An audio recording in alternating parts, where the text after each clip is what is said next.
Thank you for taking time off from a Saturday evening and joining this session. Um, my name is Ramakrishnan Tattamangalam Vaidyanathan, as Rakesh was introducing. I go by the nickname RK. Um, so today's topic of conversation is potential career paths in the tech industry. Before we get started, a couple of ground rules, right? First and foremost, we will make this session fun and interactive. I hope to share with you and learn from you as much as I share with you. So keep the questions coming. Feel free to stop me at any point, and if you have any question, feel free to voice it out, and we will make it conversational. The second part of it is also that I might also be asking you questions in between. Make sure that you're tuned in and you're following the session. With that introduction, let's get started with the agenda, right? Today's topic, as far as potential career paths are concerned, this is how we will approach the topic. I'll start with a brief introduction of who I am. Ragesh has already provided an overview, but I'll briefly touch upon um, what my background is, so that you get to know whom you are talking to, right? And also you get to know the person in me. Once we do that, we'll move on to look at the how technology landscape has evolved over the last many years, and what are some key takeaways from that. And then we will dive deep into the potential career path section, where we will cover what are the industry roles that you could look at, what are the higher studies options that are available, and also the entrepreneurship path, which is a completely different and exciting field on its own. With that, let me start with my name. My full name is Ramakrishnan Tattamangalam Vaidyanathan. Ramakrishnan is my first name. Tattamangalam is the village that I come from, which is a village in Kerala. And Vaidyanathan is my father's name. So obviously, this is a very long name, right? And on a day-to-day basis, it's hard for people to call me with such a long name.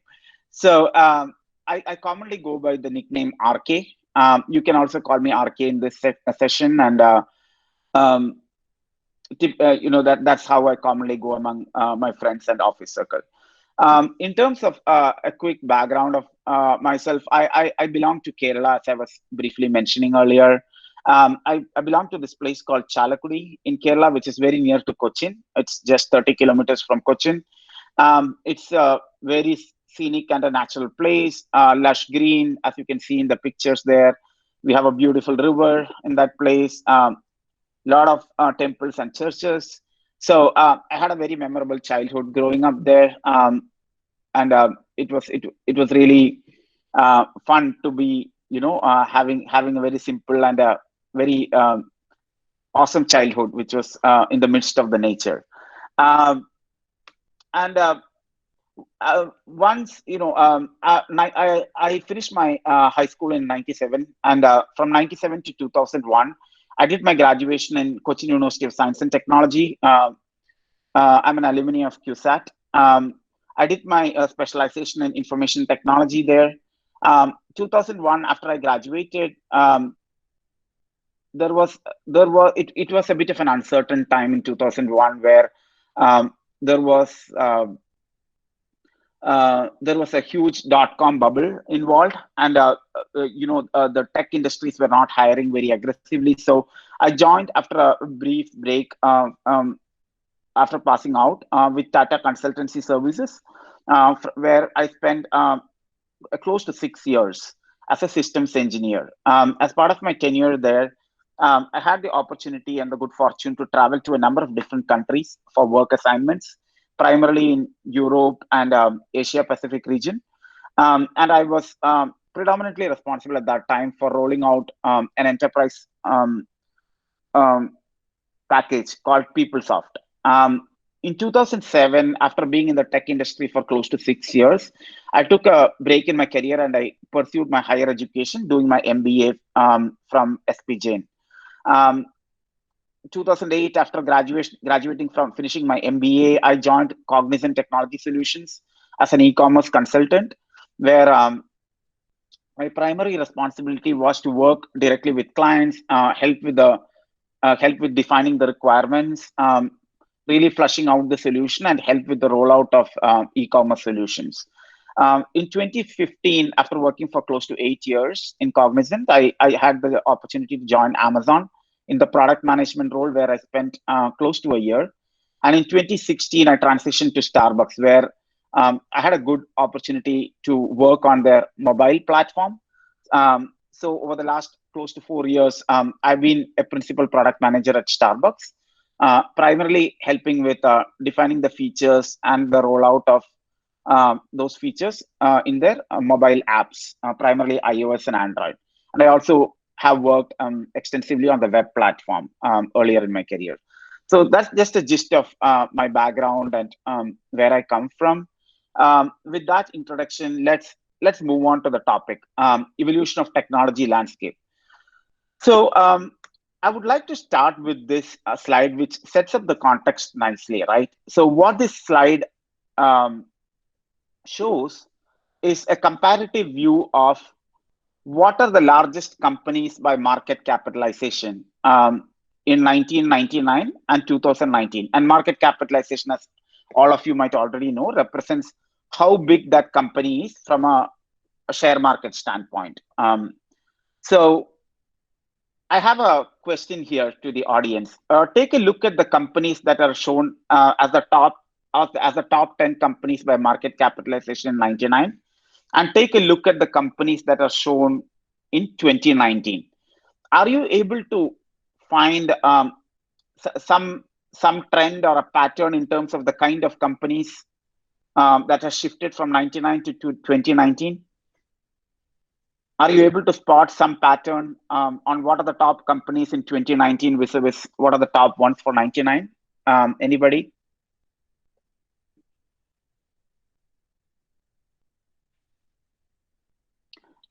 Feel free to unmute yourself. I'm not able to see you because I'm in the presenter mode. So if you're speaking up, feel free to unmute and chime in.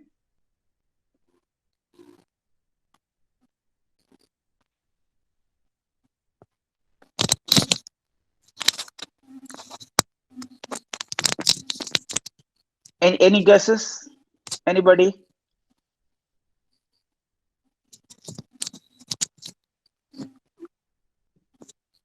Okay, I'll give you a clue. So the companies in 1999, if you look at the top 10 companies and compare them to 2019, in 2019, look at the big names there, right? It's Microsoft with a market capitalization of 1 billion. The second company is Amazon, which again is having a market capitalization of 943 billion. And then there is Apple, then there is Google, Facebook.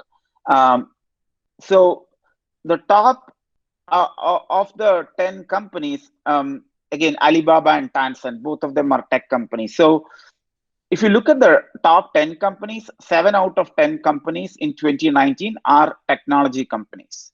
Whereas in 1999, if you look at it, you might just find one or two names there, Microsoft and Cisco, which were the tech companies, big tech companies at that time.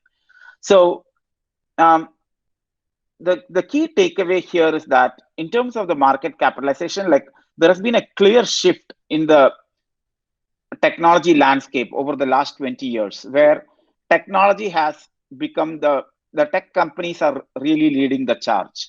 Technology companies have really come to the roost, and they are the big companies that help set the trend and drive the market. So clearly, technology has evolved significantly over the last 20 years, and that's why you see a lot of tech companies being featured as a big set of companies on the top 10 list. There are three main factors in terms of why this has happened, right? If you might wonder, like, why has technology companies become such a big force over the last 20 years? There are three main factors. The first and foremost factor is that there's been an explosive growth in the internet. So I go back to my times in engineering, where I joined engineering in 1997. At that time, email was still very much evolving. I had my first email account somewhere around 98 or 99, and the internet speed was it was a dial-up based internet where you need to have a telephone line to have an internet connection. There was no concept of broadband at that time. Since then, there's been a substantial or an explosive growth from an internet standpoint. And why is this important for technology industries? This is because a lot of technology offering has grown on the backbone of the internet. What internet has really done is that with a significant growth in internet, it has really brought people together, and it has created a huge base of customers or consumers for these technology industries. So as a result, what has happened is that these technology industries had a larger market that opened up for them because a lot more people were connected via internet, and they could sell their products or services through internet. And you really use internet as a backbone for their offerings. So that's the first and foremost reason on why we are seeing such a big growth of tech industries. The second main reason is that there's been a big shift in terms of how mobile has played an important role. So the mobile revolution over the last 20 years has been another big factor. Now you might ask, why is this such a big factor? So again, I go back to my example where back in 97, 98, the mobile phones were really not a big thing, right? A few people had mobile phones, but they were far and few. Not many of them had it. Fast forward to 2002, 2003, most people had a handheld phone or a mobile phone. And come 2006, 7, that those phones became smartphones, and people could start doing more efficient things, at the tip of their fingers, where they could um, start buying or selling products with their mobile phone. They could do the internet banking using the mobile phone. All of them were evolutions that happened in a pretty fast pace, if you might say so, comparing historically how much it takes time for something new to hit and grow in the market, right? So the mobile revolution has been a big factor. And how this has helped the technology industry is that the mobile apps has become a big factor. So the companies like Apple and Google um, primarily make a lot of money by using the App Store or the Play Store, where the companies can host their apps and through that app sell their products or services. So the mobile revolution has helped these companies again reach a large target audience by providing them a very convenient way to interact with their products or services. The third main factor is cloud computing, and that's another main reason why the technology industries have grown. Now, why is cloud a big factor? Um, this is primarily so because if you are an entrepreneur or if you are a company back in 97 or 2000, and um, if you have to start growing or setting up your products or services, there was a huge cost associated to the infrastructure side of things. So you needed to buy servers, you needed to have um, an in-house team or a vendor team that will help you set up all those servers and the technology backbone around it with the telephony, internet, and all of those things, right? So there's a huge infrastructure cost associated to it. And with cloud computing, what has really happened is that uh, com- um, you don't have to worry about those infrastructure costs. So if you have an idea, essentially, if you are a company, you have an idea, you can essentially use the backbone of Amazon Web Service, which is one of the cloud platform, or one of the Microsoft services in the form of Azure, to really host your infrastructure side of things. So they will fully take care of the infrastructure part. You can purely focus on your idea and focus on the customers and really grow your business. So those are the three key factors in terms of why the technology has grown at such a fast pace over the last 20-25 years. Um, this slide again shows what we just discussed, where look at the penetration of internet and mobile phones and social media, right? The total population of the world is roughly 7.6 to 8 billion. Of that, the percentage of people with a mobile phone is roughly 67%, which is a huge percentage of the world population, right? If you look at it that way. So roughly two-thirds of the world have an access to a mobile phone, and roughly 57% of the world population has access to internet. And there's also a substantial population which has active access to the social media, which is how the exchange of information happens nowadays. And that has again been a big disruption.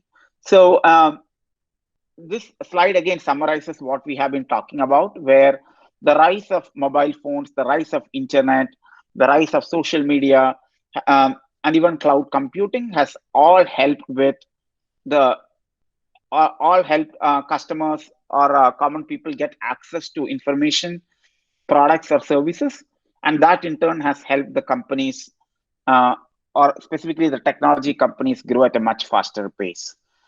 Um, I'll pause here for a minute. Are there any questions or comments at this point? Do you have any thoughts or clarifications that you would like me to go deeper into?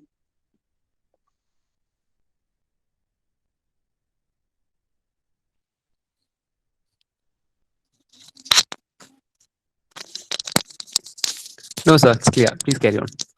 Okay, sure. Um, Something happened. Okay, cool. Um, let's move on. So we have covered the evolution of the technology landscape. Now we will be getting onto the career paths conversation.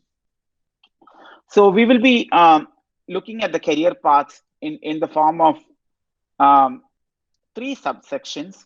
We'll first talk about the career opportunity from an industry standpoint.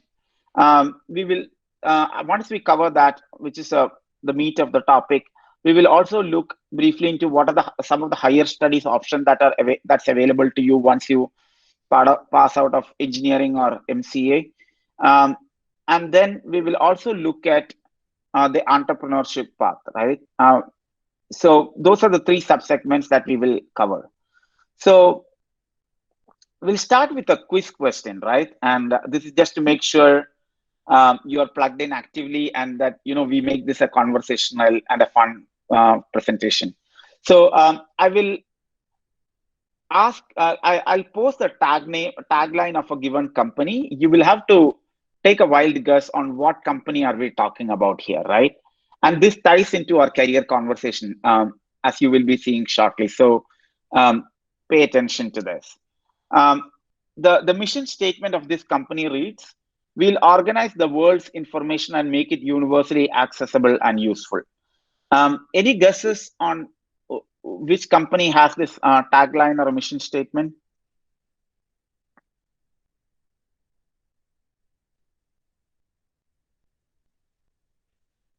Organizing, yeah, Yeah, I thought so because it looks like a search engine company. yeah, you're very much there. Go for the name. I think Ajibro said that it's Google, maybe. Yeah, Google. That's correct. So this is the Google's tagline. This is the Google's tagline where when they were first founded, this was their mission, where they wanted to really focus on the search side of things. This one is closer home. There was this company had the tagline "Powered by intellect, driven by values," and now they have a new tagline which reads "Navigate your next." Which is this company?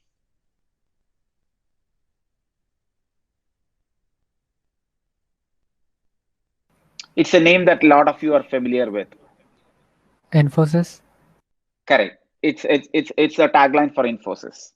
And the third one, um, let's see. what this is about, right? So this one reads, to inspire and nurture the human spirit, one person, one cup, and one neighborhood at a time. Which is this company?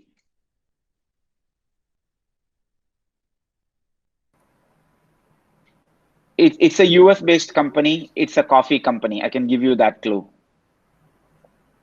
Starbucks. Correct. It's the tagline for Starbucks. Awesome. So why are we talking about Google, Infosys, and Starbucks, right? Like, what is the significance of these companies in the context of our conversation? Um, that's because these three companies represent three different types of industries that we will be talking about. Um, Companies like Google, Amazon, Microsoft, all of them typically come under the bucket of what we call as a product companies. Um, Companies like Infosys, TCS, Cognizant, these companies are what we call as services companies. And then the companies like Walmart or even Starbucks, those come under the bracket of domain sectors.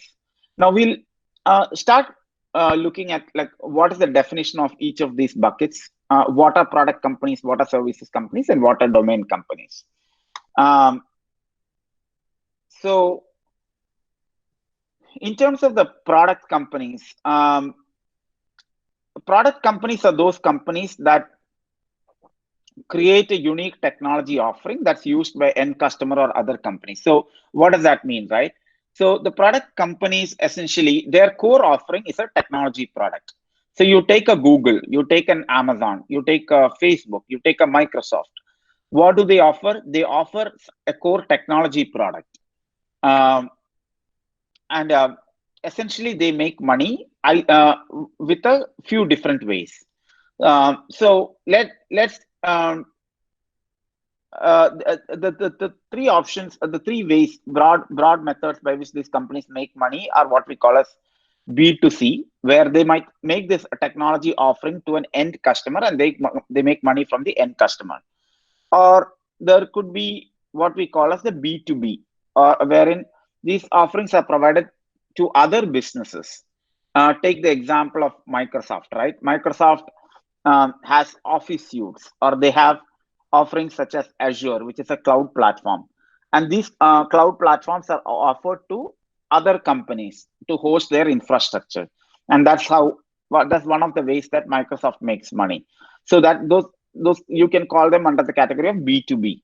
And then the companies also make money through advertising, right? Where they use their platform to host advertisements and they collect money from these advertising companies.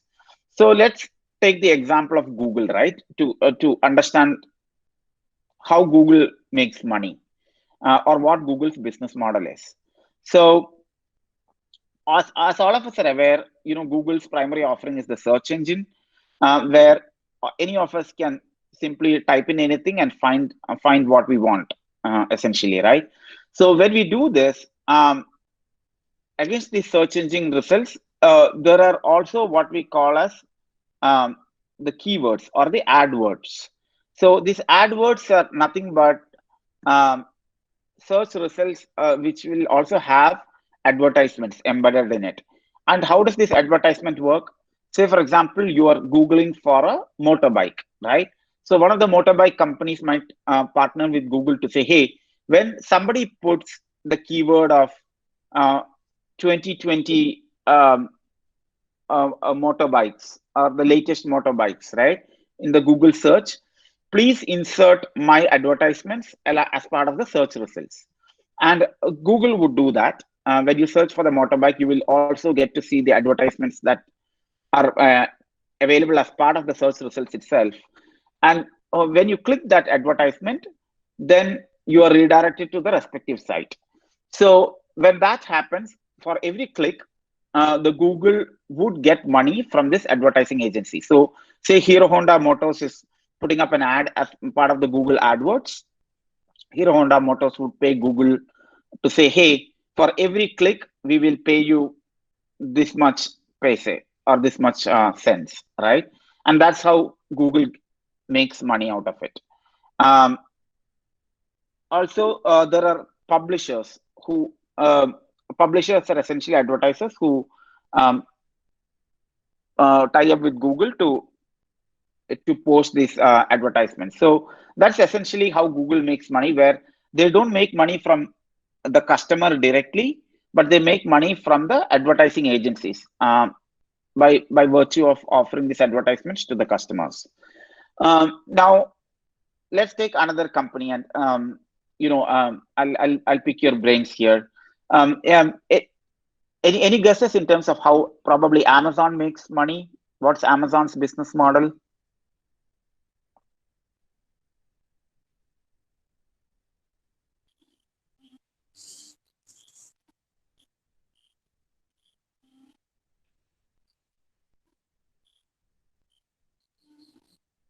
Anybody? So there are some suggestions in the chat. Oh, okay. Sorry, I'm in the presenter view, so I'm not able to look at the chat simultaneously. Okay. Let me. Yeah, if you can read it out for me, that will be Okay, sir. helpful, because I'm not Someone able to switch suggests the context. Yeah. Santosh Kumar said AWS. Then Ajay John Cheman also said AWS. Wonderful. Yeah, if you can help me facilitate the chat, this thing, chat inputs, that will be helpful, because I'm not able to see the chat window. Okay, sir. Yeah, that's perfect. That's accurate. So AWS is one way they make money, which is a B2B business. B2C business would obviously involve selling products or goods to the customer. So that's something we are more familiar with, right? Where we order anything from Amazon and it's delivered to our doorstep. So they make money from us as customers. They also have a number of other offerings, as all of us are familiar. So they have Amazon Prime, which is a very successful loyalty program, where you have to pay money to become a Prime member, and you get products at a discounted price. You get products within 2 days shipped to you. You get access to the Amazon Prime, which is a video streaming service. You also have access to Kindle books and other ebooks that are essentially available through Amazon. So Amazon is a big conglomerate on its own with a number of different offerings. But primarily, they make money both by B2B as well as from B2C. Amazon relies less on advertisements, unlike Google and Facebook, which primarily makes money through advertisements. So what is it working for these product companies, right? Because our topic today is about career paths. So these product companies are typically very innovative, because they have to stay ahead in the market. They have to launch new offerings to keep their customers interested and involved. So they are pretty innovative, where they try to come up with new offerings on a very frequent basis. This also means that they will be very fast paced, where the work culture would involve pretty crunched hours. You might need to turn around deliverables in a short period of time. And when the work happens, it will be pretty fast paced and intense. And it's also, the work culture is casual per se. So you walk into any of these companies, you will hardly see anybody wearing formal suits and stuff like that, right? People typically come in jeans and t-shirts. Like, it's a very casual work culture for most part. And that's just the vibe that those companies create for the cool culture that they practice. So that's at the gist of what product companies are about. Any questions here? And I'll look to you to facilitate the chat side of things. Are there any questions that's coming up in chat that you might want me to answer, or can we move on?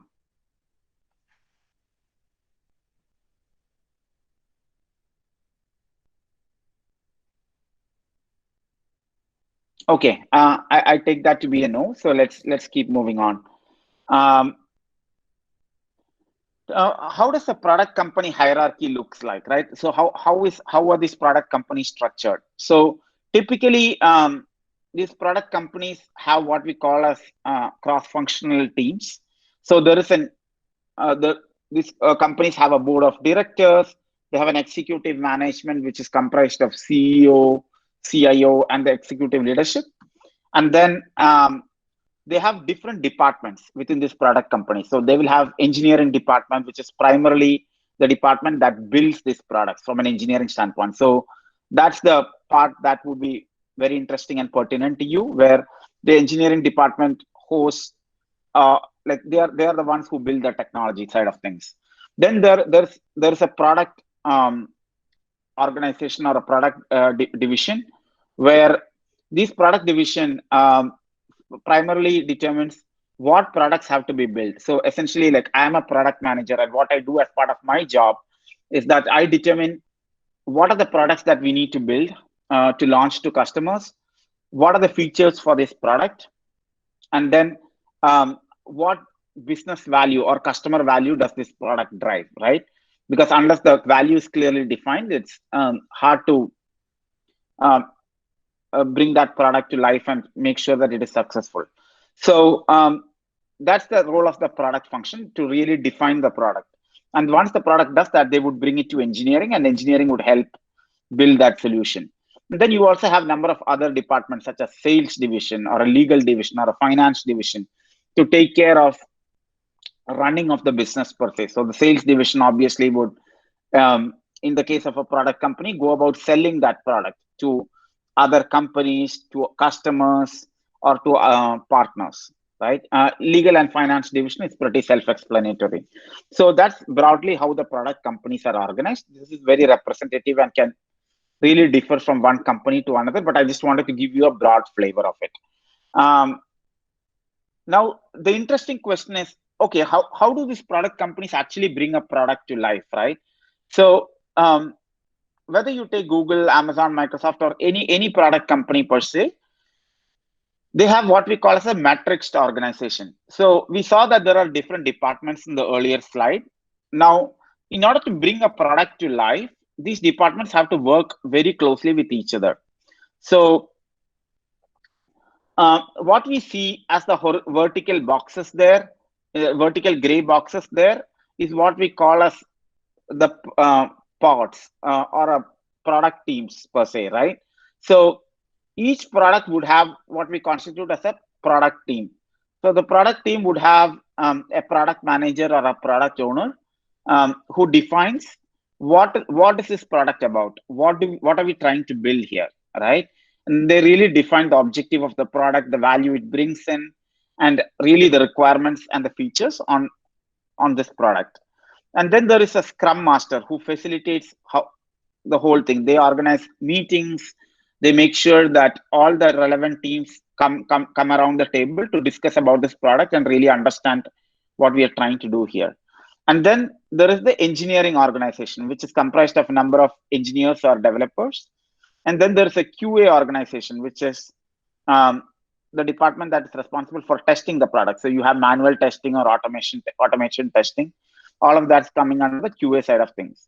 Then there is user experience team, which is essentially the research team, where the research team helps go out to the market and really determine, okay, we are going to build a product, or we have built a product. What are customers saying about this product? What is the feedback on this product? How can we improve the product, right? So all those customer insights are brought by the user experience team. And then there is the DevOps team, which is more of release management or really actually deploying the product. So as you might see, like, to bring every product to life, all these different teams, namely the product owner, the engineering, which is the developers, QA, user experience, DevOps, all of these representatives have to come together to discuss about the product and bring it to life. So this is what we call as a matrix structure, and this is how these technology companies bring the product to life. Now we will move on to service companies, but before that, I'll pause. Are there any questions coming on the chat window? Anything that anyone might want to clarify further?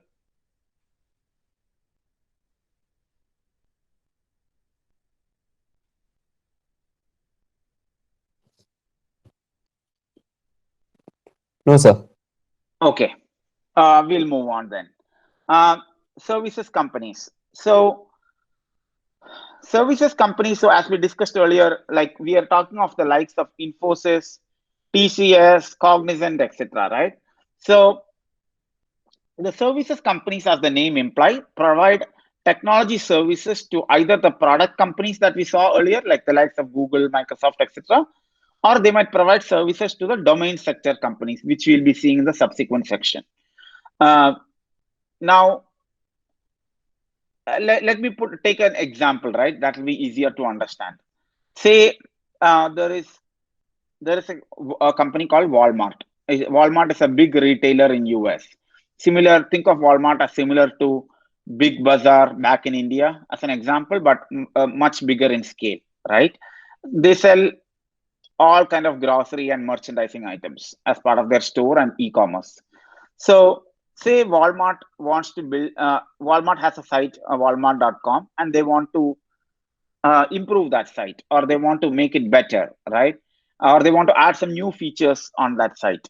So typically the way it works is that they will put a project out for bidding for Infosys, TCS, Cognizant, or any other services companies. Whichever company wins the bid will get the project, and that company will execute the project. Now, I have a question for you folks.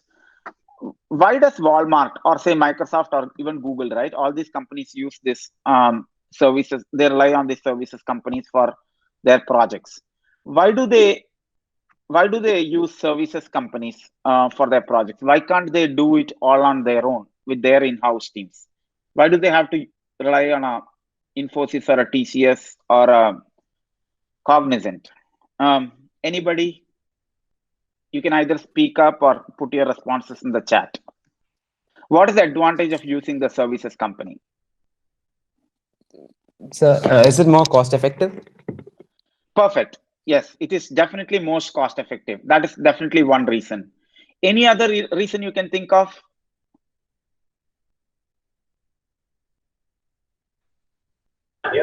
They want to concentrate on their part of the work, like Walmart Correct. for retail.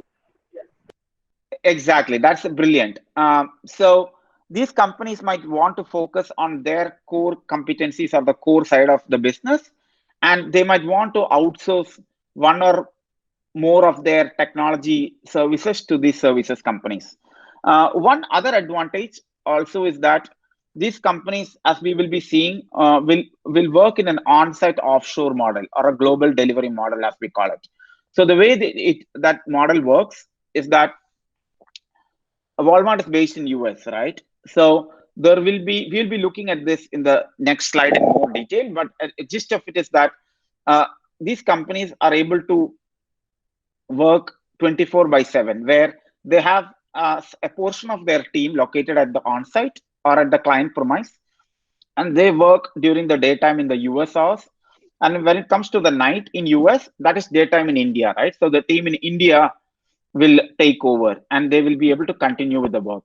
So they are essentially able to provide service around the clock. And that is another interesting reason in terms of why these companies are preferred. So all of them are brilliant answers. Cost effectiveness, ability to focus on their core domain is another reason, and also 24/7 support. So what does it look like working for the services companies, right? So these services companies essentially have access to a wide set of clients. So if you join a Cognizant or an Infosys or a TCS or any service company, they have a number of clients. Their clients belong to different sectors. Like they have insurance clients, they have banking clients, they have retail clients, they have healthcare clients, they have life sciences clients, they have clients in different industry segments, right? So you will have access to a wide portfolio of clients over the course of your career in those companies.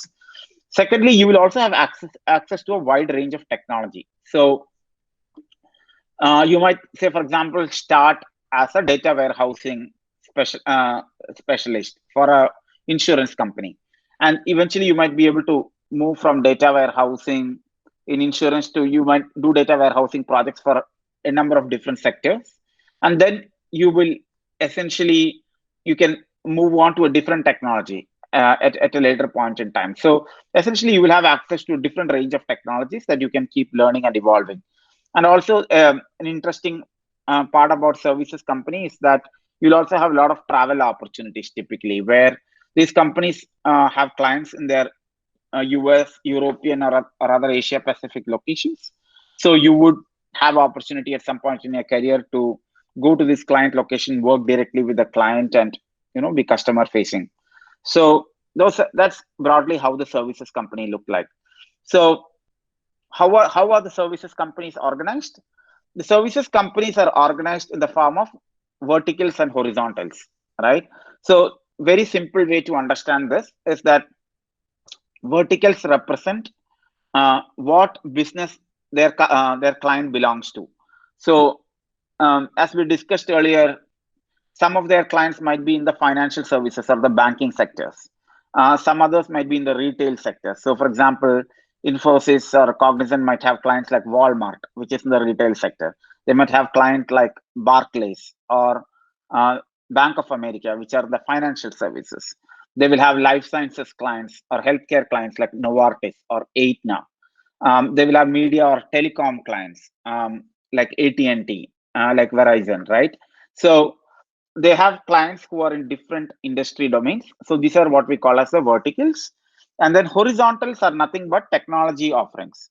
So your data warehousing, your data analytics, your business intelligence, or any of your technology stacks per se is what we call as horizontals. So these companies are organized, the services companies are organized in the form of verticals and horizontals, where when you join these companies, you will start by being a technology specialist working for a particular vertical, or you might span across a number of verticals over the course of your career, and you might also move between these technology stacks or the horizontals. So you can jump from business intelligence to data analytics to platform engineering, or so on and so forth, right? So that's how these services companies are organized. How do they deliver value to the client? So this is exactly what we discussed in the first slide, which is these companies have what we call as a global delivery model, where a portion of their team or a very small portion of their team is based on the client location, and they work with their clients during the daytime hours in US or Europe. And during the evening time or the night time, the service is transitioned to the team back in India, where that team takes over and they continue building on top of the work that was handed over to them. And at the night time in India, the work is again handed back to the on-site. So the work continues to keep happening across the clock, around the clock, right? And that's the specialty of how these service organizations service their clients. That's at a gist in terms of the service industries. I'll again pause here. Does anybody have any questions that they would like to either post in the chat, or are there any questions that you might want to voice out? And again, moderator, feel free to speak up for the questions that has come in the chat window, because I'm not able to see the chat being in the presenter mode. So I have a question. So how it will be like in a long run in a service-based company? So will that be like more of a product, or what kind of experience can we get? Hold on to that question, because you asked a very good question, and we will be getting to that answer in a couple of slides, in 2 to 3 slides from now.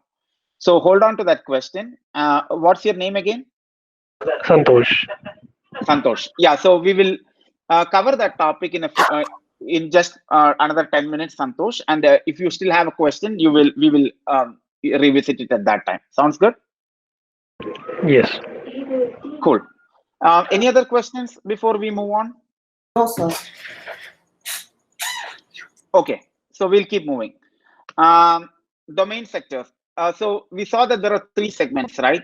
We have seen what are the technology companies in play. Then we have seen what are the services companies, and now we are talking about domain sectors. So domain sectors are essentially companies that, as one of you mentioned earlier, they have a specialized focus, or they deliver specific products or services. So example is Walmart or Starbucks, right? A Starbucks is essentially in the business of delivering coffee for customers. Walmart essentially is a grocery or a mass merchandise retailer. Barclays is a banking and a financial services client. So these are what we call as the domain sectors, which have a specialized focus. So they deliver either a product or a service to the end customer. Typically, they will be mostly B2C oriented. How do they generate money? Very straightforward. They are in the B2C side of the business. So they get their money from the customers for whatever products or services they are offering. One important or interesting thing to understand about domain sectors is that when it comes to technology offerings, the technology is helping with enabling their core offering, right?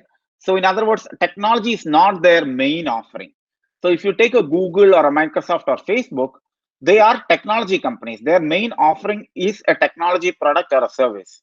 Whereas when it comes to domain sectors, they either offer a physical product or a service primarily to customers, and technology is an enabling function which helps to make that experience better. So what does it look like working for this domain sectors, right? Over a period, like being in a domain sector, say you join a Walmart or a Starbucks or any of these kind of companies, you get to know the business in depth because you are in one domain.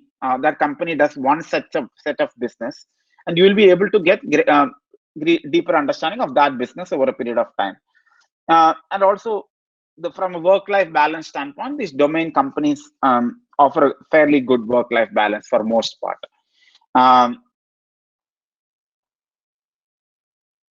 Let's briefly touch upon one of the points that I made, which is technology playing a support role, right? So I'll use the example of Starbucks to convey this idea what that means. So Starbucks, as all of you are aware, is in the coffee business. So what they do is that they source coffee from farmers. They process these coffees and then coffee beans, and then they sell coffee to the end customer. When it comes to the technology side of things, one thing you can do if you are in US is that using the mobile app in Starbucks, you can order the coffee ahead. So before even you walk into a Starbucks store, you can use your mobile phone to say, hey, I want a specific coffee. I want a tall, flat white Frappuccino, for example, at this specific store. You can select which store you want and you can pay for that coffee. And when you walk into the coffee store, the coffee will already be ready for you. You don't need to stand in the line to make an order or anything like that because you've already ordered ahead. And you can simply grab the coffee and go. And you don't even have to pay because you've already paid it through the mobile app. So in this example, like technology is playing an enabling role. That's an interesting thing here, where the core business is still the coffee, but technology helps to make that experience convenient, faster, and much easier for you as a customer. So that's one interesting thing to keep in mind when we talk of the role of technology in the domain sectors. How are these domain sectors organized? They are organized very similar to what we saw from a technology standpoint earlier, where you will have different departments. You have CEO, you have president, and then you have different specializations. You'll have marketing, technology, legal, customer service, HR, and different departments. And within the technology department, which is of interest to all of you, you will have different subdivisions, right? You have a product function, which is the product management role, where you define what requirement has to or features have to be built. You have a design role, wherein the designers really do the UI or the UX side of it. And then you have engineering division, which actually builds the product. And then you have QA also as part of engineering. So it's very similar in a lot of respects to how technology companies are organized from a departmental and a cross-functional standpoint. Now we get to the question that Santosh was asking, which is how does the career path progress, right, in the industry roles? So one call out here is that I have broadly depicted how the career progression works. This could differ depending on which kind of company you're joining. Are you joining a technology company, a service company, or a domain company? And it also depends specifically within the technology company or a service or a domain company, like what specific brand are you joining, right? Because each brand has a different hierarchy. The Google might follow a different hierarchy from Facebook or Microsoft, etc., right? So I just wanted to call out that this is very representative and it's not indicative of exactly how it happens. But the idea here is to give you a flavor of what are different options you have, and broadly, how do these paths evolve. So to start off with, you have three levels when it comes to technology industry in technology roles, right? You have an entry level set of roles, you have mid-level set of roles, and then you have executive roles. So let's start from an engineering lens, because there are a few different branching here. So I'm pointing my mouse to the junior developer. So typically, I'll take my career as an example, right?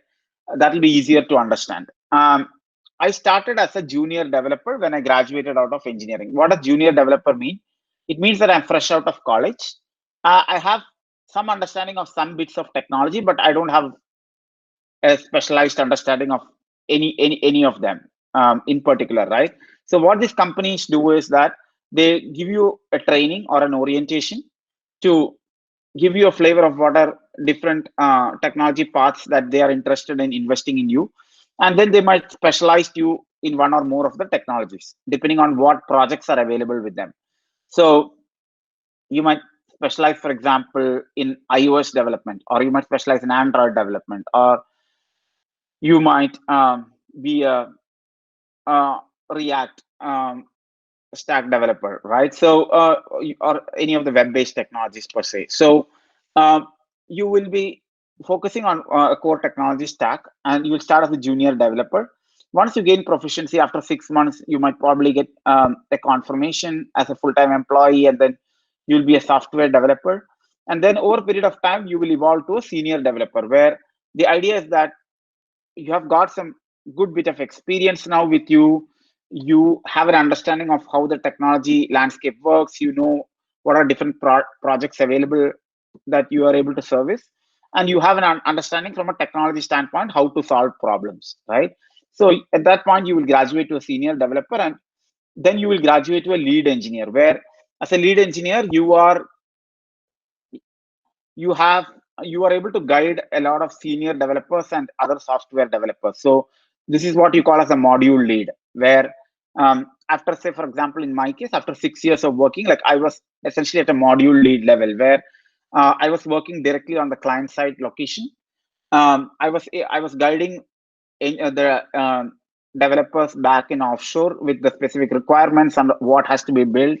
I was able to give technology inputs in if they had any technical clarifications.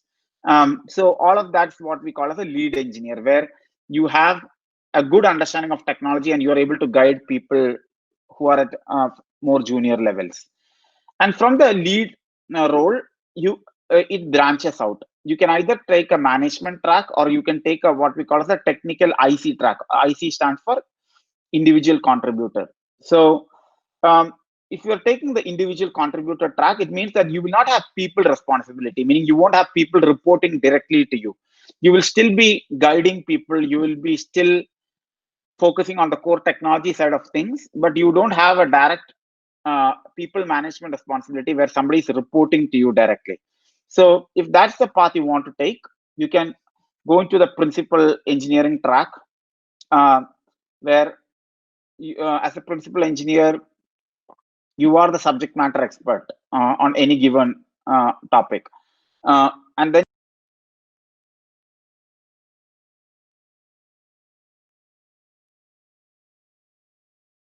Sir, hello. Sir, I think Dan accidentally muted. So, sir, can you unmute yourself?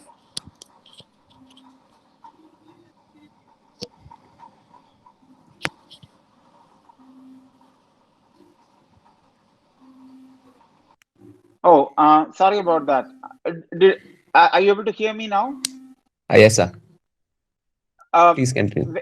Where did you lose me? Like I was talking about the entry role. Did we catch that? Yes, sir. Okay, so Like you're I'll talking. continue. Yeah, go for it.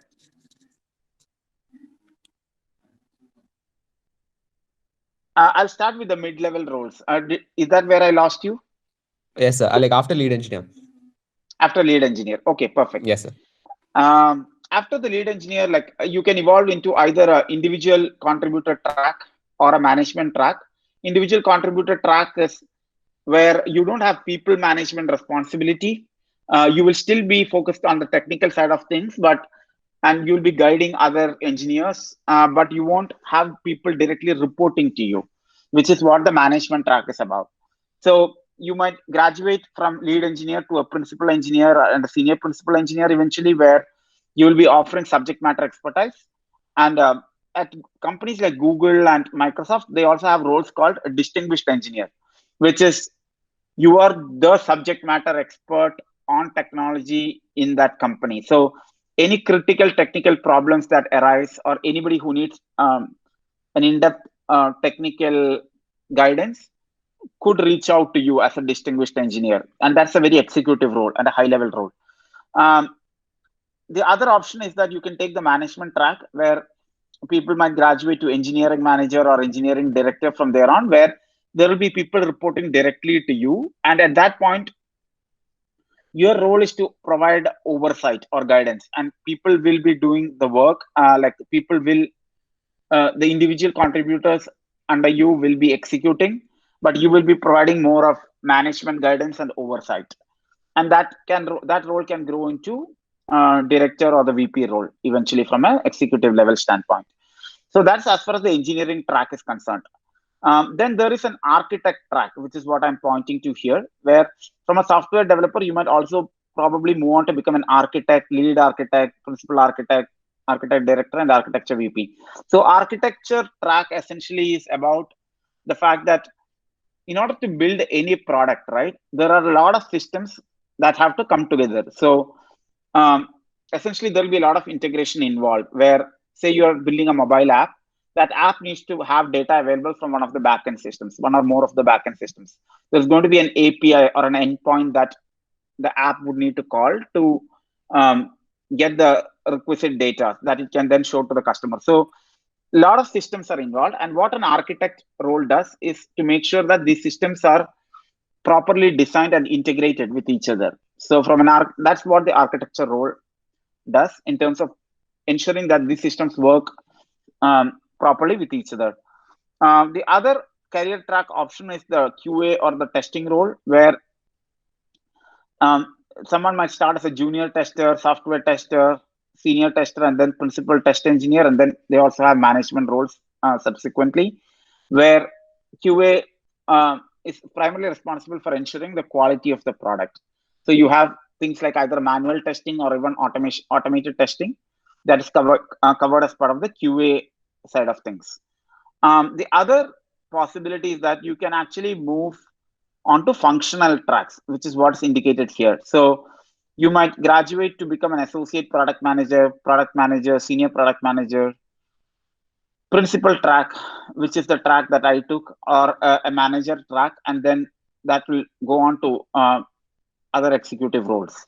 So a product management track is essentially a functional role, where you are responsible for defining what is the functionality that needs to be built, and what are the features that needs to be defined, so that the engineers and the design team is able to build towards it, and QA is able to test towards it. So they define what needs to be built.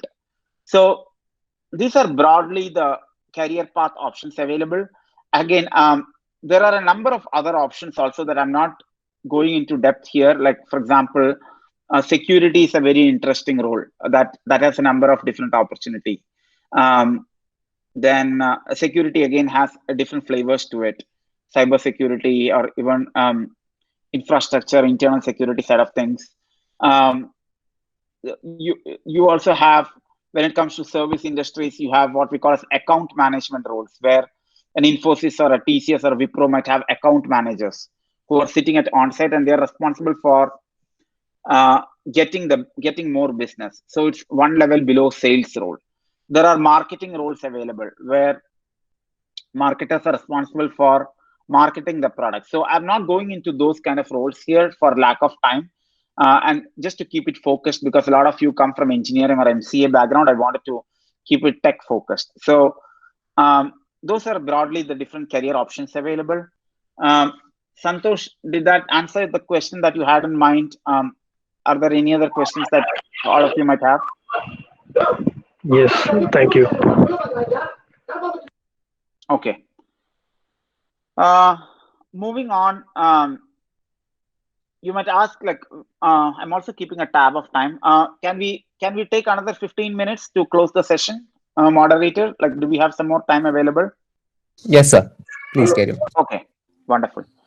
Uh, which track is suitable for me, right? So the first thing that I wanted to call out is that, you know, some of these might be really overwhelming, because you might wonder, like, hey, like, what does this mean to me, right? Like, what track do I choose and how do I move forward? So one thing that I found really beneficial is that always keep an open mind. And when I say keep an open mind, try try try out different flavors, see what works for you, and you will only be able to understand whether something is to your liking or not only if you try it out, right? It's very similar to, say, your engineering path, where in engineering there might be some subjects that you might like, some subjects that you may not like, probably because the subject is not interesting or the faculty is not interesting. But you develop liking or disliking after trying something out, right? So same is the case with career also, where you keep an open mind and always keep learning. Where if you keep focusing on learning and trying to understand what that path is about, then you might potentially develop interest in one path, and then you might start focusing on it. So always keep an open mind and always keep the focus on learning. The money and promotion and other kind of things are only byproducts. That's what I have learned in my career, where those things just happen to you at the right time. You don't need to necessarily keep that as a primary goal. Like, as long as you focus on learning and as long as you are able to um, bring in value and deliver value, all other things will follow, right? It's a natural byproduct. uh, Also, the other interesting thing is that because there are a number of options available in the technology career path, you can either take a linear path or a non-linear path. So what do I mean by that? Linear option means that you keep progressing along a single path. So say you take an engineering track, you graduate from software engineer to a lead engineer to a engineering manager to an engineering director to an engineering VP. So all the while, like, you're focusing on the engineering track. That's what we call as the linear path. Or the other option is that you can jump paths. So after being in the engineering track, as is the case with me, after being in engineering track for close to 6.5 to 7 years, I took a break. I did my MBA and I moved to a functional track, where I started focusing more on features. I started focusing more on the requirements and how to, like, the value behind why we are building a product and what has to be built. And people who are building it are essentially engineers or design folks who help design that product. So you can also go for a non-linear path at some point, where you are jumping between tracks, depending on what interests you. So always, the input that I would have is that you follow your heart and you try out different paths and see what works for you, and then you can always switch tracks if you find something else to be of interest. Any questions so far in terms of career paths? Because we have covered a lot there, and that's the core part of our presentation. So I just want to take a moment here and make sure all of you are following along. So I just have a follow-up question. So I have an offer with Google and I have an offer with Cognizant, let's say, and I am more interested towards managing people, and I just don't want to work, and I am good at managing people. So what kind of company will suit me, or suit the people who are like kind of having their technological mind and more towards management side. So what kind of advice will you give to the people who has that kind of mindset? That's a good question. Your name again? Santosh. Oh, Santosh. Santosh. So, yeah, that's a very good question. So, essentially, from an engineering standpoint, right? Like at the entry level, like when you graduate fresh out of engineering, uh, you may not have a management track directly available to you, because essentially, think about it, right? If if there is a company that's hiring you, that company is hiring you for a technology skill set, at least the first part of the early side of your career, right? And once you get inside the company, you get a flavor of the technology, and also try to understand like what's their business about. And as you gain proficiency, you can gradually move on to management track. So it's very unlikely that a fresh engineering graduate would be put directly in a management role. That's one thing I wanted to state clearly. So when it comes to management role, there are two ways you can evolve um, towards that, Santosh. The first way is that, as we discussed earlier in our slide, right? You can be in the technology track, gain experience, and as you gain experience and proficiency, you will gradually be provided more responsibilities, and that can evolve into a people management role or a functional role, as you might like it to be. The other way to get into management role is what we will be discussing in the subsequent slide, which is you might essentially decide to go for a management degree at some point in time, probably right after engineering or probably after a few years of working, where you're focusing um, on the you're actually gaining proficiency in the MBA or the management track, and that might set you up for the right roles eventually. Where when the companies are hiring for you, they know that you're a management graduate, and they will be hiring you for suitable roles at that point. Does that help clarify? Yes, but will service company suit me, or like the product or the domain-based company will suit the people who kind of want to manage people? Like, can you throw some insight on that? Yeah, you can take up management roles in any kind of companies, right? So in service companies too, uh, every company has management role. Essentially, that's what I would like to say.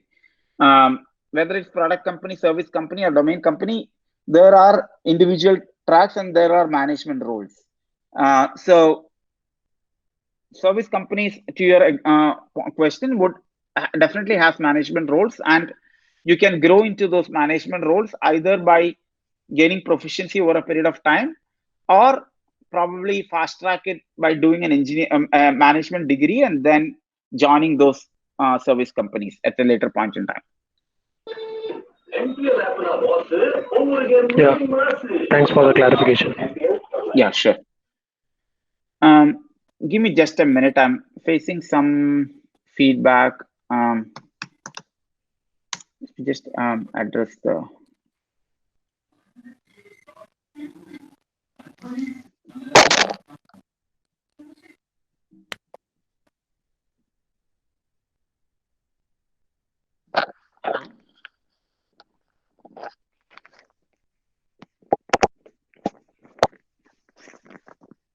Hello. Yes, sir, you're audible. Okay. I'll keep moving if there are no further questions. Do we have Yes. anything more coming in the chat? Yes, sir. There are some more questions. Yeah, go for it. Yeah. Okay. First one, Arpan Singh has asked why there are not many Indian product-based companies. Oh, that's a great question. Okay. Why there are not many Indian product companies? So let me compare and contrast a bit, right? The technology evolution in India has also been very different over the last many years. So when I had graduated from engineering, that was a valid question, where there weren't many product companies in India. Like India essentially came into the technology side of things with the service companies. So in in early 90s, it's the likes of Infosys and TCS and Wipro that India actually started becoming prominent in the technology space. And all of these were services companies. So um, the historic background has been a big factor where India essentially started as a service based mindset, and it's those companies that found success. So over a period of time, what ended up happening is that India and a lot of other places in the Asia Pacific region, primarily India, right, had the tag of being a um, service player or a low cost sector, where a client or a company in US would consider an Indian company towards saving cost. That's how the narrative was for a good 10 to 15 years until late 2000s. But over the last 5 to 8 years, that narrative is slowly shifting. Um, it's a very valid question that you don't see very big names in India when it comes to technology companies, but the evolution of startups has been a big factor and a big shift in the last 8 years, Yes. where a lot of startups have boomed in India, and some of these startups have also made it big, right? So think of companies like Redbus in India. Think of companies like Ola. Think of companies like Flipkart, which was essentially sold to Walmart. So the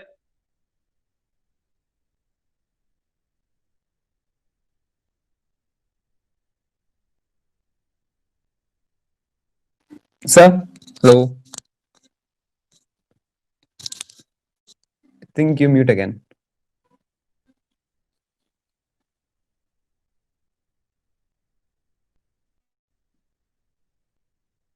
sorry, am I audible now? Yes, sir, you're audible right now. Yeah, I'm not sure why it's flipping on me. Sorry about that. So I was essentially saying that on the last 5 to 8 years, there's been a lot of companies in India which are startup companies but have really evolved, like such as Flipkart, such as Redbus, such as Ola, and a few other companies which have actually grown pretty big. So uh, the historic context in terms of India starting a service sector and a low cost option is why service companies are still predominant. But that narrative is changing over the last few years with the technology companies really becoming an important factor even in Indian context. Does that help answer the question?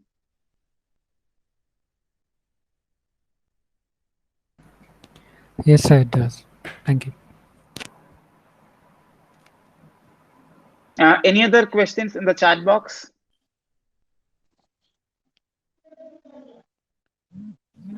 Yes, sir. Okay. Omkuman has asked, what should be the skills after graduation to be a junior developer? To be could you repeat the question? Junior developer. What should be the skills after graduation to be a junior developer? Oh, junior developer. Okay.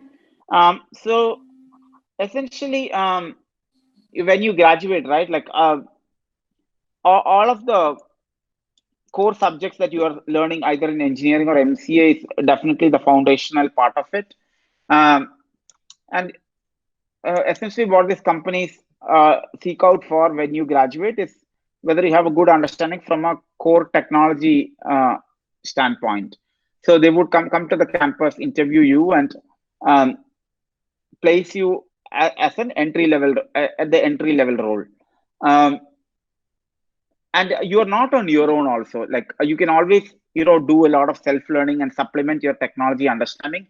But once these companies place you, they will also train you for most part in the technology that you might either be familiar with or something that might be completely new to you. So when I actually joined my first company, I was trained in a technology called PeopleSoft, which I had no idea what it was about at that time, right? But I was trained on it. I gained proficiency in it, and then I started executing projects on it. So to answer your question, focus on the core technology capabilities, like focus on what are the recent trends in terms of machine learning, data analytics, or any of the hot and emerging topics, have good enough proficiency around it, and do well in the interview, and then company would automatically induct you from there on, and then train you as their requirements are.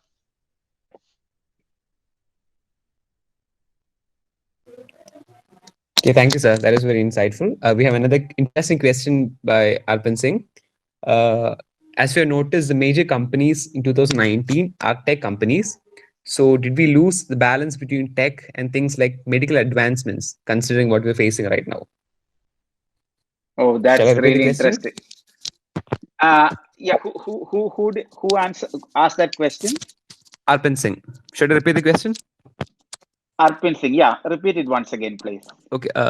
The major as we have noticed, the major companies in 2019 are tech companies. So did we lose balance between tech and things like medical advancements, considering what we are facing right now? It's a very interesting question, and I would possibly say no, right? Because the interesting thing with technology is that it is an enablement factor. Like any technology you take, right? Technology helps you enable or amplify something else. So even when it comes to topics like medical research or the core sciences, right? Like wherein you take chemistry or biology or any of your core disciplines, medicine,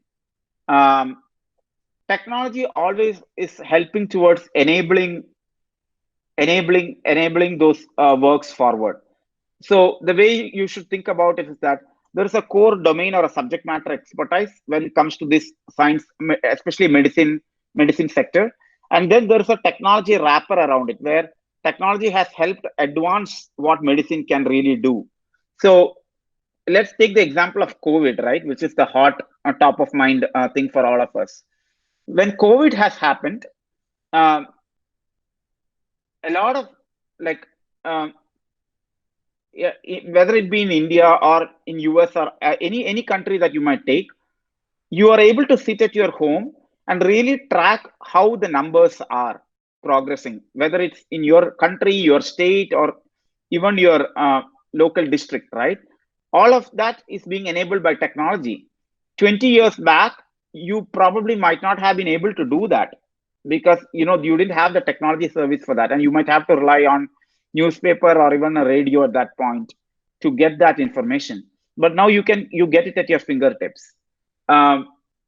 Even when it comes to specifically the research side of things, technology is really like enabling the research of it. So we spoke about the information access of it with the example of COVID.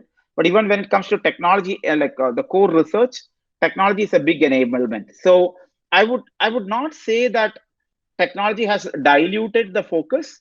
Yes, one might feel that way at the high level because everyone who is graduating might just want to become an engineer or a tech professional. But I would also say that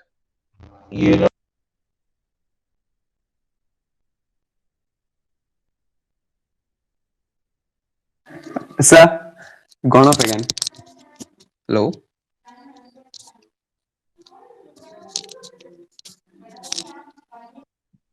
Yeah, am I audible now? Yes, sir, you're audible right now. My apologies, I'm really not sure what's happening. It's going on mute automatically. So I would just say that technology is playing a big enablement factor to progress the research as well as the spread of information.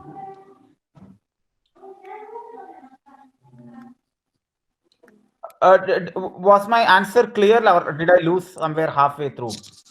I think I missed the last part. Could you explain the last part again? Yeah, sure. So I was giving an example of I was essentially making the point that while superficially we might feel that the technology has taken away focus from some of the core research and medical side of things, the reality is that technology is really amplifying these sectors, right? Because technology is an enablement function. I was giving the example of COVID, where sitting at our homes, we are able to really track how many COVID cases have been detected, how many deaths have happened, how many people have recovered at a global level, right? You can track the numbers for US, India, at your state in India, for your district within your state, etc. So all of that's being made possible by technology, because technology has really helped with the spread of information and given the power to you in your fingertip. Even when it comes to the core research, a lot of medical advancements being done where the pharmaceutical companies are researching drugs for COVID, right?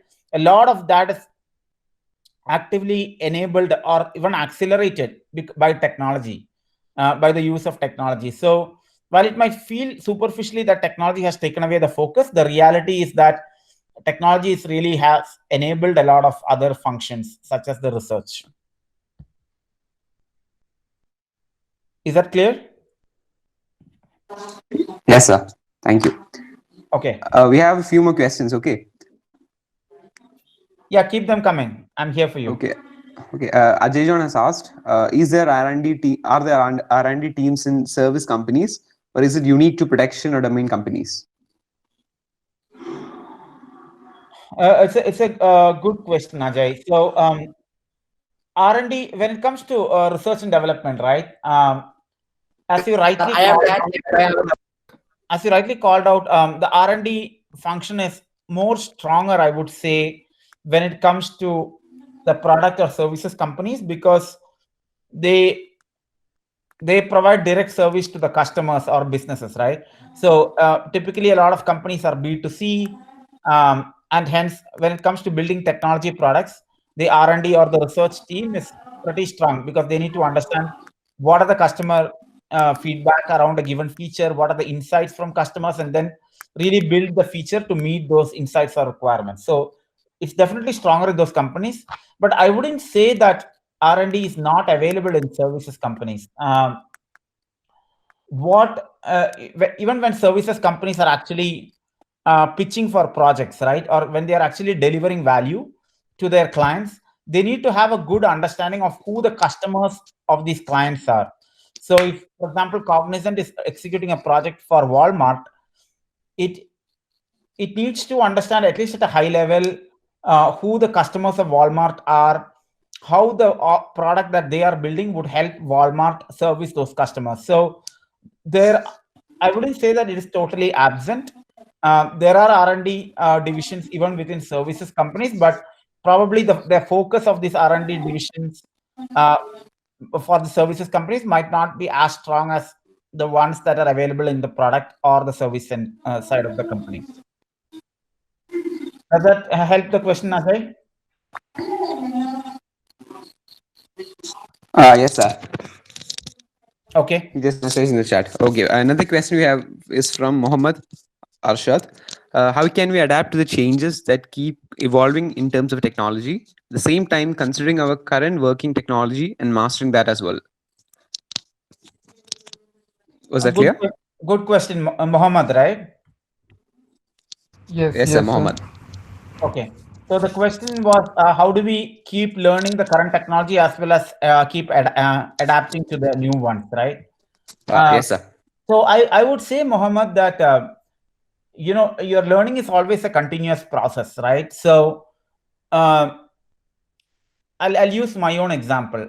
When I graduated from engineering, the technology that I was familiar at that point, and some of the technologies that I got trained earlier on were things like COBOL, or C++ or Java, right? Those kind of technologies. But the project that I was put into was a PeopleSoft project, and PeopleSoft was a new technology. So I had to learn PeopleSoft, or basically evolve into that technology. But what I learned during that transition, Mohammed, was that when you're actually moving from one technology to another, a lot of underlying principles or your core approach would remain the same. Probably the way you write the programmatic code might be different, but a lot of your fundamental concepts in terms of how you build a code, how do you make the code readable, how do you make the code reusable and editable, all of the core foundational principles and the way you actually approach development still remains the same. So although like you might be learning net new things from a specific technology standpoint, your foundation would simply keep getting strengthened, because all the technologies have very fundamental foundations end of the day. So learning is only an add-on process. It's not that you have to forget something completely to learn something completely new. A lot of times that's not the case. A lot of times it's that the technology that you already know or the concepts that you're already familiar with might find a lot of reuse in what you're really trying to learn new. So it's only an additive process, Mohammed. So and it's not a it's only an additive process where you can take advantage of what you are already familiar with.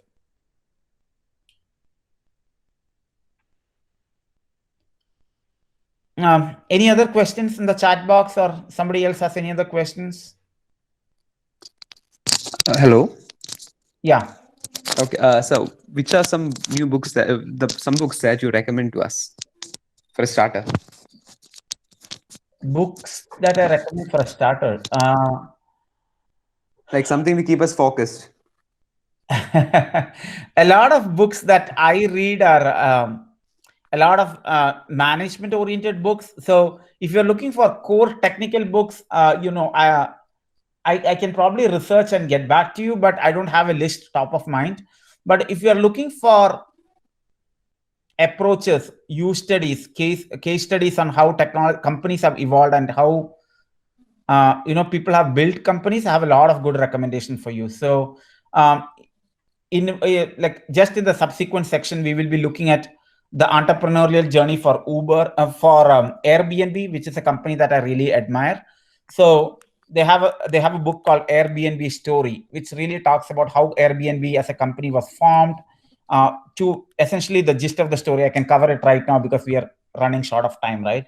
The gist of the story is that there were two entrepreneurs who were living in a tiny apartment in San Francisco, and their owner of that apartment increased the rent substantially. So they hit upon this idea that what if we rent this apartment to somebody else for people who are visiting the city? And there was a conference that was happening in San Francisco. They put up an advertisement, and two people showed up in that apartment. So it ended up being a very good experience. They used that idea to build a company, and that eventually became what we know as Airbnb today. So that's an interesting story. I recently read a book on Uber in terms of how Uber as a company grew. And there are some very good books in terms of Microsoft that's written by Satya Nadella. That again makes a very good read. So I read a lot of those management books that talks about the story of the companies. In terms of core technology books, I don't work hands-on on technology right now in my career, so I may not have good recommendation, but I can always research and come back to you on that. Okay, thank you, sir. Thank you very much. Any other questions before we quickly wrap up, hopefully in the next 5 minutes?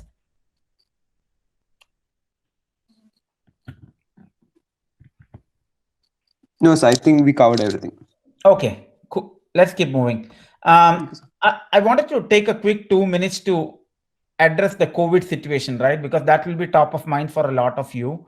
What does COVID mean for our industry, and what does it specifically mean for your prospects?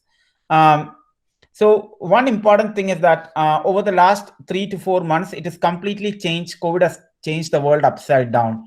A lot of us are confined at home. And this has also meant that it has impacted the way companies operate. So a lot of technology companies have people who are working remotely right now. That was a big shift. The remote working concept was there even prior to COVID, but it was not a forced situation, right? And now that it's a situation is a pretty serious one. Companies have evolved and really strengthened their remote working culture. And now it's got to a point that companies are really trying to appreciate the benefit of remote working. They're able to save on a lot of infrastructure cost and a lot of running costs like electricity, water, and things like that. It's also working well for the employees, where they don't have time. They don't have to waste time commuting to office 1 hour every day. They're able to get a lot more time sitting at their desk and get their work done. So it's really changed the ways of working. The other important thing is that this is also a reset phase, right? Some of the companies are really struggling, where many companies have some companies have laid off their employees. A lot of other companies have put their employees on furloughs, which are temporary layoffs. For example, companies like Airbnb, companies like Uber and all have laid off their employees, but have taken different approaches to doing that. So the hard hit industries are primarily the airlines industry, the hospitality industry, hotels, and all the services industries like Airbnb and Uber, which are primarily very service driven industries. Like they are companies that rely on people coming together to make their business work. So those companies have been impacted, and this is a reset phase. But if you look at it historically, right, it's easy. Like right now, it's all of us might feel a sense of gloom and sadness because there is no light at the end of the tunnel. But if you look at it historically and look at the big picture, such things have happened on a very frequent basis. Probably this time it is a COVID and an unprecedented pandemic. But back when I graduated in 2001, there was a huge dot-com bubble where dot-com was a big thing, and it eventually busted in 2001, where a lot of companies laid off their people. In 2008, when I graduated from MBA, we had the subprime crisis and a big recession that happened in US and a lot of other parts of the world. So these kind of resets happen, and they also impact the job sector. But the important thing to keep in mind and to stay positive is that tech will always emerge stronger. Always technology has a way of evolving and becoming stronger and really adapting to the new reality.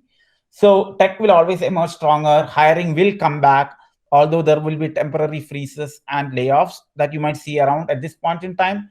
So I just want you to live with a sense of positivity and hope that things will come back stronger as time progresses. So just wanted to leave you with that. I also wanted to briefly touch upon the higher studies option, because that might be something that some of you might be considering. So along the career paths that we discussed, MBA is one option from a higher study standpoint, where MBA, you can either do it in India or in US by taking CAT or GMAT. It typically is a 1 year or a 2 year program. Traditional MBAs have been 2 years, but now they're also offering 1 year MBA program. It's a mix of general courses such as marketing and finance, as well as some specializations such as information management. And MBAs typically help open doors for the management roles in the industry. So there was a question earlier, I believe, from Santosh, where how do we get into management roles, right? So MBA is one way you can potentially do that at some point in your career. MTech is a more technical specialized role, where if you're passionate about a given technology, I would recommend MTech for you, where you are focusing on the core technology area, diving deep into it. It could open roles from a teaching standpoint, and it can also open up some research roles with colleges and universities. MS is another option, where you might either take GATE in India or GRE. And MS is again research-based, a mixture of research-based plus course-based curriculum, and it opens roles. Typically, MS candidates find roles in the industry, in the technology industry, in technical roles primarily, at a slightly more management level. And it can also open up doors for research, depending on what you want to do.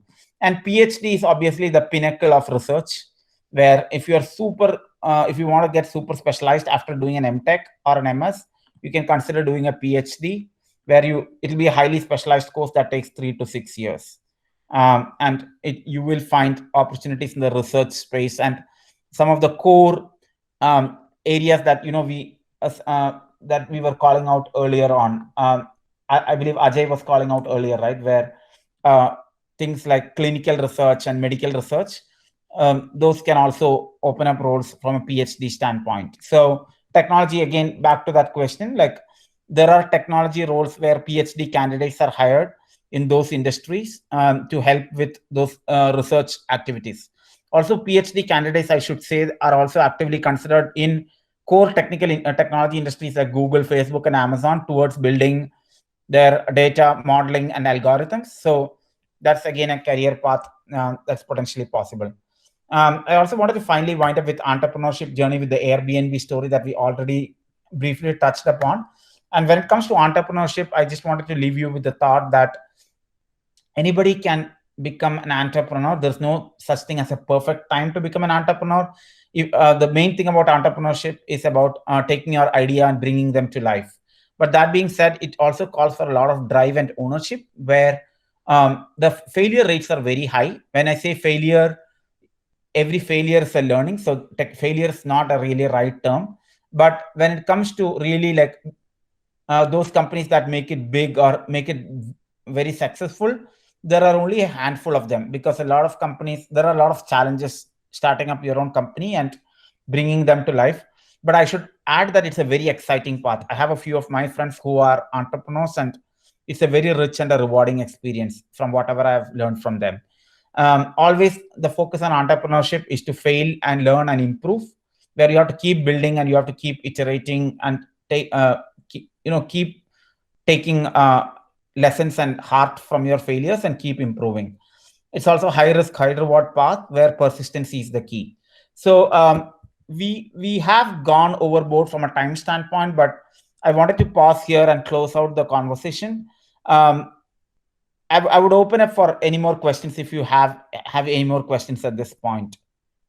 I know it's also late for you guys. It's almost 9:45, so might be getting time for your bed. So do you have any other questions that you would like me to answer?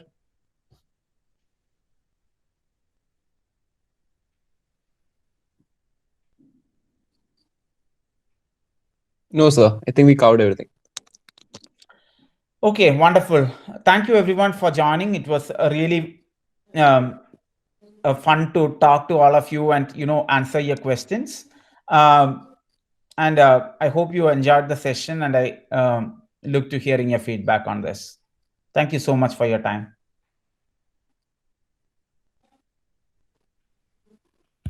Bye.